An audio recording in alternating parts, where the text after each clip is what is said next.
Navsari local crime બ્રાન્ચે વર્ષ 2000માં jail break કરી ફરાર થઈ ગયેલા ખૂંખાર અને રેઢા ગુનેગારને 25 વર્ષ બાદ હરિયાણાના ફરીદાબાદથી ઝડપી પાડી જેલના સળિયા પાછળ ધકેલી દીધો છે.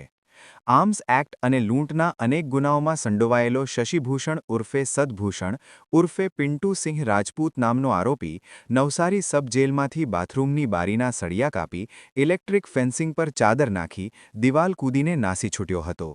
આ સનસનીખેજ ઘટના બાદ પોલીસ તેને સતત શોધી રહી હતી, પરંતુ તે પોતાની ઓળખ છુપાવી અલગ અલગ રાજ્યોમાં આશરો લઈ રહ્યો હતો.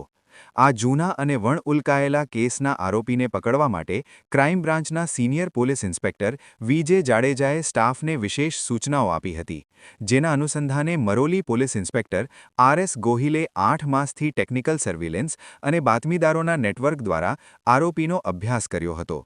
તપાસ દરમિયાન એલસીબીના વિપુલ નાનુભાઈ અને મનોજ સમાધાનને બાતમી મળી હતી કે આરોપી હરિયાણાના ફરીદાબાદમાં સ્થાયી થયો છે અને ત્યાં પોતાનું નેટવર્ક ચલાવે છે. બાતમીના આધારે નવસારી એલસીબીની ટીમ તાત્કાલિક હરિયાણા પહોંચી હતી. ત્યાં ફરીદાબાદના વ્યસ્ત શનિ માર્કેટમાં આરોપીને ઝડપવા માટે પોલીસ ટીમે રિક્ષાવાળા, લારીવાળા અને ગરમ કપડાં વેચનારા ફેરિયાઓનો વેશ ધારણ કર્યો હતો.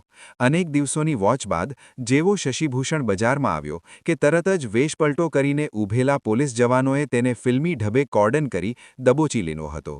ઉલ્લેખનીય છે કે પકડાયેલો આરોપી શશિભૂષણ વલસાડ જિલ્લાના પારડી, ઉમરગામ, વલસાડ ગ્રામ્ય તેમજ નવસારી જિલ્લામાં લૂંટ અને હથિયારોના ગંભીર ગુનાઓને અંજામ આપી ચૂક્યો છે.